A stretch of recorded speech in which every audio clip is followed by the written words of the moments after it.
मेरा एक ही मकसद है कि भागलपुर का चौमुखी विकास होना चाहिए।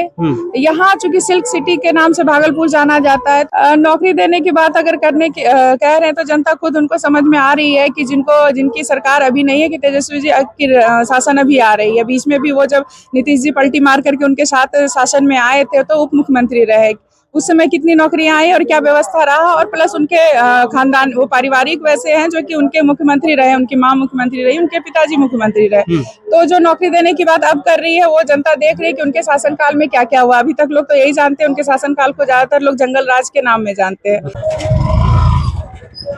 नमस्कार, मैं हूं सुमित और आप देख रहे हैं आजाद भारत। देखिए, मैं मौजूदगी अभी भागलपुर विधानसभा में 121 सीटों पर जो है चुनाव हो गई है और 122 सीटों पर जो है चुनाव होना बाकी है। हमसे खास बातचीत करने के लिए निर्दलीय महिला उम्मीदवार निशा भारती जी हैं। खास बातचीत होगा। स्वागत है मैडम। धन्यवाद आपका। यहाँ अभी जो है महिला हैं, आप निर्दलीय जो है आए हैं भागलपुर विधानसभा में, क्या कुछ लेकर आई हैं? जनसंपर्क यात्रा कर रही हैं? जी, इस बार मैंने निर्दलीय प्रत्याशी के रूप में फॉर्म भरा है और निर्दलीय प्रत्याशी के रूप में जनता के सामने उपस्थित हुई हूँ।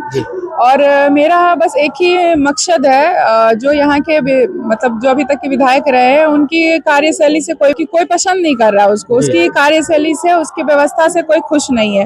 तो मैं भी एक आम जनता की तरह थी अभी तक, और इस बार आक्रोश में आकर के अपनी व्यवस्था परिवर्तन की लड़ाई लड़ रही हूँ, अपने लोगों के लिए लड़ रही हूँ। और निर्दलीय प्रत्याशी आकर के लोगों का समर्थन और आशीर्वाद मिल रहा है मुझे, और मैं हर लोगों के साथ जाकर के जनसंपर्क कर रही हूँ। मेरा एक ही मकसद है कि भागलपुर का चौमुखी विकास होना चाहिए। यहाँ चूंकि सिल्क सिटी के नाम से भागलपुर जाना जाता है, तो सिल्क सिटी के नाम से जाने की वजह से यहाँ पे जो सिल्क उद्योग का काम करने वाले कारोबारी हैं और जो उनकी जो मतलब व्यवस्था है, उनको अच्छी व्यवस्था मिले ताकि उनके कारोबार में उन्नति हो, और हमारा सिल्क जो मतलब विदेशों में भी जाता है उनको उचित दाम पर, यहाँ जो उनके मजदूरी करने वाले हैं उनको भी उचित मूल्य मिले। मैडम, आप निर्दलीय क्यों आई? किसी पार्टी से आ जाती? क्योंकि यहाँ जो है कांग्रेस, अजीत शर्मा जी 2 बार यहाँ के विधायक रहे हैं, अभी बीजेपी से रोहित पांडे जी हैं। चैलेंज जो है किनसे रहेगा? अभी चूंकि हम लोग देखिए सामान्य वर्ग से आते हैं, और आजकल सबको पता है कि भाई किसी पार्टी में किसी प्रत्याशी के रूप में आने के लिए क्या क्या लगता है। तो निर्दलीय तो भाई खुला स्वतंत्र है, हम लोग लोकतंत्र, हमारा देश लोकतांत्रिक देश है, इसमें हम लोग स्वतंत्र हैं। अगर आपके पास कैपेसिटी नहीं है किसी पार्टी से आने की, अगर आपको पार्टी मौका नहीं देती, तो निर्दलीय भी एक ऑप्शन बनता है, और उसी ऑप्शन के तहत मैं आई हूँ। और मुझे विश्वास है कि जनता अगर साथ देगी, मेरे लोग साथ देंगे, तो इसमें मुझे विजय मिलेगी। तेजस्वी जी हर घर नौकरी देने की बात कर रहे हैं, कितना चैलेंज रहेगा? नौकरी देने की बात अगर करने की कह रहे हैं तो जनता खुद उनको समझ में आ रही है कि जिनकी सरकार अभी नहीं है, कि तेजस्वी जी की शासन अभी आ रही है। बीच में भी वो जब नीतीश जी पलटी मार करके उनके साथ शासन में आए थे तो उप मुख्यमंत्री रहे, उस समय कितनी नौकरियां आई और क्या व्यवस्था रहा, और प्लस उनके खानदान वो पारिवारिक वैसे हैं जो कि उनके मुख्यमंत्री रहे, उनकी माँ मुख्यमंत्री रही, उनके पिताजी मुख्यमंत्री रहे। तो जो नौकरी देने की बात अब कर रही है वो जनता देख रही है कि उनके शासनकाल में क्या क्या हुआ। अभी तक लोग तो यही जानते हैं, उनके शासनकाल को ज्यादातर लोग जंगल राज के नाम में जानते हैं। मतलब आप भी जंगल राज कर रहे हैं?